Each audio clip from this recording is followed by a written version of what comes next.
ఇరాన్పై భారీ స్థాయి ఆర్థిక ఆంక్షలకు అమెరికా సిద్ధమైంది. ఈ నేపథ్యంలో ఇరాన్కు ఉన్న టాప్ వాణిజ్య భాగస్వామ్యులు ఎవరో ఈ కథనంలో తెలుసుకుందాం. ఇరాన్తో వాణిజ్యం జరిపే దేశాల్లో చైనా టాప్ లో ఉంది.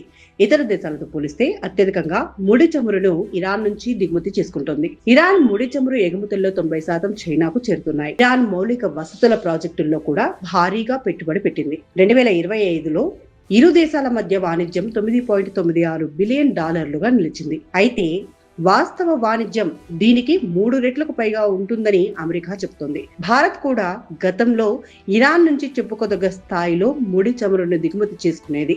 అయితే అమెరికా ఆంక్షలు విధించడంతో కొంతకాలంగా దిగుమతులు తగ్గిపోయాయి. తుర్కియే కూడా ఇరాన్తో బలమైన వాణిజ్య సంబంధాలు ఉన్నాయి. ముడి చమురును దిగుమతి చేసుకోవడంతో పాటు పలు రకాల వస్తువులను ఇరాన్కు ఎగుమతి చేస్తోంది. 2024లో ఇరు దేశాల మధ్య $5.7 బిలియన్ వాణిజ్యం జరిగింది. యుఏఈ కూడా ఇరాన్కు కీలక భాగస్వామిగా ఉంది. ఇరాన్ ఉత్పత్తి చేసిన వస్తువులు అనేకం యుఏఈ మీదుగా ఇతర దేశాలకు ఎగుమతి అవుతుంటాయి. అయితే ఇటీవల దాడుల నేపథ్యంలో యుఏఈ ఇరాన్ పై గుర్రుగా ఉంది.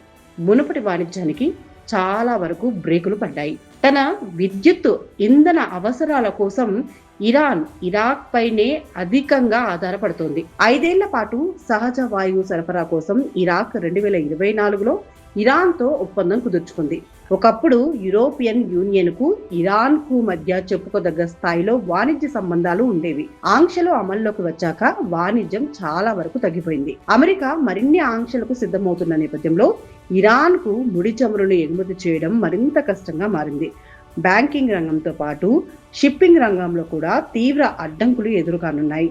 ఇంధన అవసరాల కోసం ఇరాన్ పై అధికంగా ఆధారపడే దేశాలకు మరిన్ని చిక్కులు ఎదురయ్యే అవకాశం ఉంది. చివరకు పలు దేశాలు ఇరాన్తో వాణిజ్యానికి చెక్ పెట్టే అవకాశం ఉందని కూడా నిపుణులు చెప్తున్నారు. వీడియో నచ్చితే లైక్, సబ్స్క్రైబ్ చేయడం మర్చిపోకండి. మీ ఒపీనియన్ ఏంటో కామెంట్ సెక్షన్ లో చెప్పండి.